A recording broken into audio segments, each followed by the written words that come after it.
여러분, 이거 한 가지는 분명하게 말씀드릴 수가 있는데요. 지난 19년부터 21년 주택을 사신 분들, 그리고 두세 배 폭등했던 그 아파트 값, 그것은요 그냥 좋은 추억으로 간직하시기 바랍니다. 이제 제가 데이터를 분석해 보니까 당분간 몇 년은 그런 시기가 안 옵니다. 미래 세대가 누려야 할 차후의 부동산 가격의 상승분의 이익을 이미 2020년, 22년 초까지 투기를 한 세력들이 다 먹어치웠기 때문에 미래 세대들은 부동산을 사서 이익 볼 게 별로 없다 이겁니다. 2019년부터 22년 초까지 부동산 개발한 사람들의 주머니로 그 돈이 다 빨려 들어가서 그들은 이미 거부가 되었습니다. 자, 그리고 그들이 최대 이익을 누릴 때 그들이 이익 볼 수 있도록 받쳐주셨던 그 많은 영끌분들, 그리고 최고가의 집을 사신 분들이 그들의 이익을 잘 만들어 먹여줬습니다. 자, 돈의 이동이 한 차례 크게 지나갔습니다.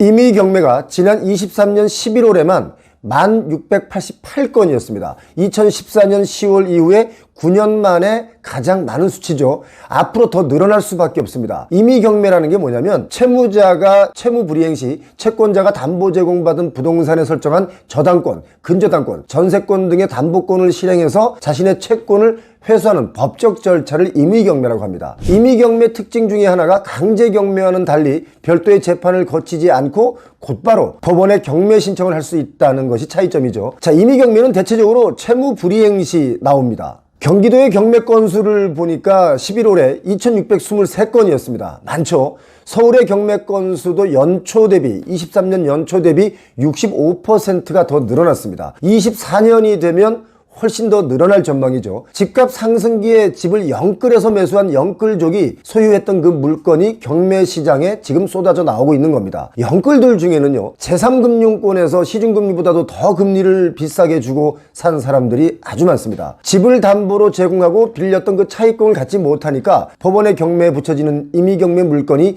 지역을 가리지 않고 여기저기서 속출하고 있습니다. 금리가 당장 내려간다고 해도 그동안 연체됐던 것을 갚지 못하기 때문에 경매를 이걸 멈출 수가 없는 것이죠. 또 금리가 드라마틱하게 갑자기 내려가지도 않습니다. 그래서 고금리 상황이 이어지면 24년엔 임의 경매 건수가 더 증가할 수밖에 없다, 저희는 그렇게 보고 있습니다. 말하기 쉽게 경매로 넘어갔다라고 말하지만 당사자 입장에서는 정말 속이 쓰린 정도가 아니라 후회 막급인 것입니다. 법원 등기정보 광장을 보니까 지난달 전국에서 임의경매 개시 결정 등기가 신청된 부동산, 그러니까 아파트, 토지, 빌라, 이런 여러 가지 건물들 다 포함해서 1688건으로 집계가 됐는데, 경매가 23년 1월 달에는 6600건 정도였는데요. 이게 23년 11월 후반 들어서는 연초보다 61%나 늘어난 10,000건이 넘은 것입니다. 11월 달보다 한 달 전인 23년 10월 달에는 한 8,000건 정도가 되는데, 이것과 비교해봐도 한 달 만에 30%가 확 늘어난 상황이다. 이게 중요한 포인트입니다. 시간이 갈수록 이 경매 건수가 줄어드는 것이 아니라 늘어난다. 이것이 핵심이겠죠. 지난 2014년 10월이 1,800건이 조금 넘었습니다. 그런데 9년 만에 역대 최대치를 갈아치웠는데, 이게 9년 만에 오는 기회구나 라고 하는 분들도 있는데요. 그게 아닙니다. 24년이 되면 더 늘어난다, 저희는 그렇게 보고 있는데, 그렇게 되면 IMF 이후에 최대치가 될 수 있기 때문에 어쩌면 25년 만에 오는 기회일 수 있다라고 저는 봅니다. 자, 그럼에도 불구하고 아직은 경매에 뛰어들 때가 아니다 라고 제가 말리고 싶습니다. 좀 더 기다리시면 더 좋은 매물들이 나온다 라고 저는 보기 때문이죠. 매수 대기자분들께 드리는 저의 확실한 팁 하나가 뭐가 있냐면, 기회는 오고 있지만 달려들지는 말라 이겁니다. 그럼 언제 달려드느냐 라고 묻는 분들이 많이 계신데요. 경우에 따라 살짝 다르긴 하지만 지금 가격에 한 2번의 유찰이 된다면 달려들어도 괜찮지 않을까, 그런 생각이 듭니다. 경매 요즘 많이들 배우시죠? 사실 경매 배울 필요도 없습니다. 입지 분석, 권리 분석, 이 두 가지만 알면 누구나 할 수 있습니다. 지역별로 보면 경기도가 23년 1월에 1,300건이 넘었는데요. 지금 2,600건으로 2배 가까이 경매가 급증했습니다. 자, 11월 경매 건수를 지역별로 한번 볼까요? 경상남도 참 많습니다. 1,318건인데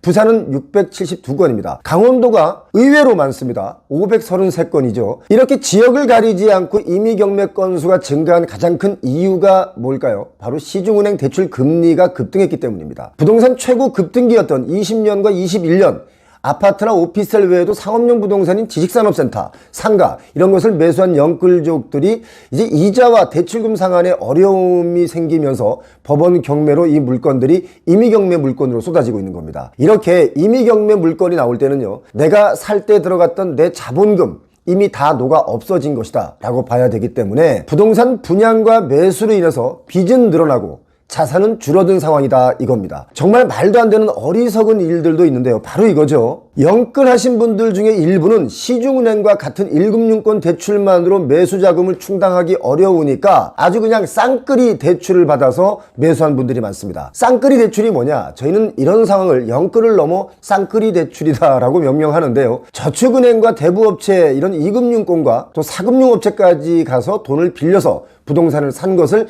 쌍끌이 대출이라고 말합니다. 자, 집값 폭등기에 쌍끌이 대출이 정말 많았습니다. 23년 11월까지 전국에서 경매에 붙여진 아파트의 채권자가 제1금융권이 아닌 제2금융권 업체의 경우가 최대 4배 정도 늘어난 것으로 나타났기 때문에 쌍끌이 매수가 많았다는 것을 알 수 있겠죠. 자, 시중은행보다도 훨씬 더 많은 이자를 줘가면서 그것도 최고점에 이걸 굳이 사야 했던 이유는 뭘까요? 지금 아니면 영원히 무주택자다. 지금이 가장 싸다. 그리고 집값은 사놓으면 무조건 더 오른다. 라고 바람잡는 사람들이 많았던 시기에 산 분들이 많습니다. 시중은행보다 금리를 더 많이 주고 산 채권자, 그러니까 저축은행에서 빌린 것을 보니까 11월 달에 122건이 나와 있고요. 1년 전 동월 대비를 비교해 보니까 1년 전에는 한 34건이었는데 지금 258% 정도 경매 건수가 증가했습니다. 한 2배 반 더 늘어난 거죠. 또 대부업체에 빌렸다가 이게 경매로 넘어가는 경우를 보니까 하하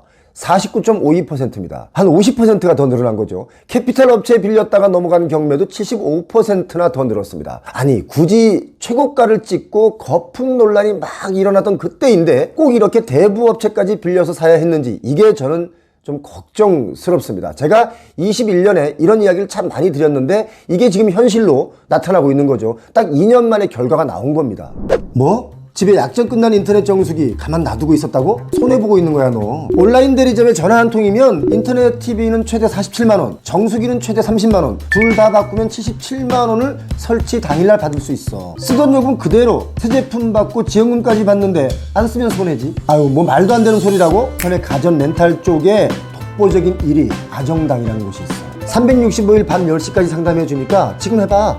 지금 이 영상 보시고 아정당 유튜브로 가셔서 이벤트 참여하시면 선물을 받을 수도 있습니다.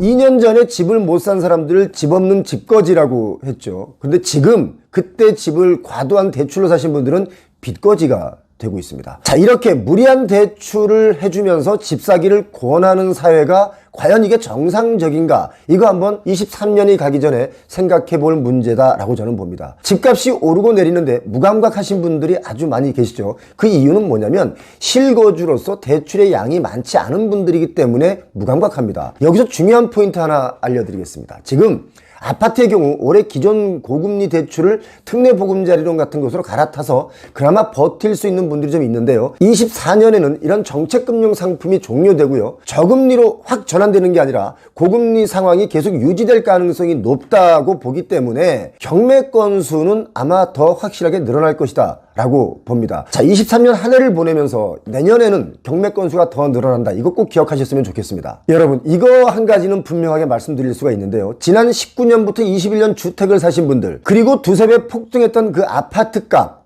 그것은요 그냥 좋은 추억으로 간직하시기 바랍니다. 이제 제가 데이터를 분석해 보니까 당분간 몇 년은 그런 시기가 안 옵니다. 미래 세대가 누려야 할 차후의 부동산 가격의 상승분의 이익을 이미 2020년, 22년 초까지 투기를 한 세력들이 다 먹어치웠기 때문에 미래 세대들은 부동산을 사서 이익 볼 게 별로 없다 이겁니다. 2019년부터 22년 초까지 부동산 개발한 사람들의 주머니로 그 돈이 다 빨려 들어가서 그들은 이미 거부가 되었습니다. 자, 그리고 그들이 최대 이익을 누릴 때 그들이 이익 볼 수 있도록 받쳐주셨던 그 많은 영끌분들, 그리고 최고가의 집을 사신 분들이 그들의 이익을 잘 만들어 먹여줬습니다. 자, 돈의 이동이 한 차례 크게 지나갔습니다. 이제는 주택이라는 것이 당분간 주거에 만족해야 하는 시기가 왔다라고 봐야 됩니다. 24년은 우리나라 경제 성장률이 1.8%다라고 하는 전망이 LG경제연구소에서 나왔죠. LG경제연구소에서는 23년에 1.3%보다는 0.5% 많은 1.8%를 예상했지만 이 수준은요, 잠재 성장률인 2%보다도 낮은 수치입니다. 한국전쟁 이후에 2% 이하의 경제 성장률은 IMF 외환위기 그리고 금융위기 때 이후에는 처음 있는 일입니다. 글로벌 경기가 다 어려우니까 우리도 그 영향을 받은 것이지만 부동산에 묶인 빚이 이게 해결되지 않으면 성장률이 더 올라갈 것은 어려워 보인다라고 봅니다. 자, 원희룡 국토부 장관 후임으로 오실 분이 언론 인터뷰에서 이런 얘기했습니다. 비아파트 규제 완화를 얘기했는데요. 새로운 장관님, 우리나라에서 이러시면 안 됩니다. 장관님의 나라가 아니라 우리나라입니다. 온 국민들의 부동산 빚을 더 많이 지게 하면 안 되는 거 아니겠습니까? 새로 오신 장관님께 부탁드리겠습니다. 미시적인 시각으로 보지 마시고 애국심으로 거시적으로 봐주시길 진심으로 바라봅니다. 표영호TV 오늘 순서 여기까지입니다. 고맙습니다.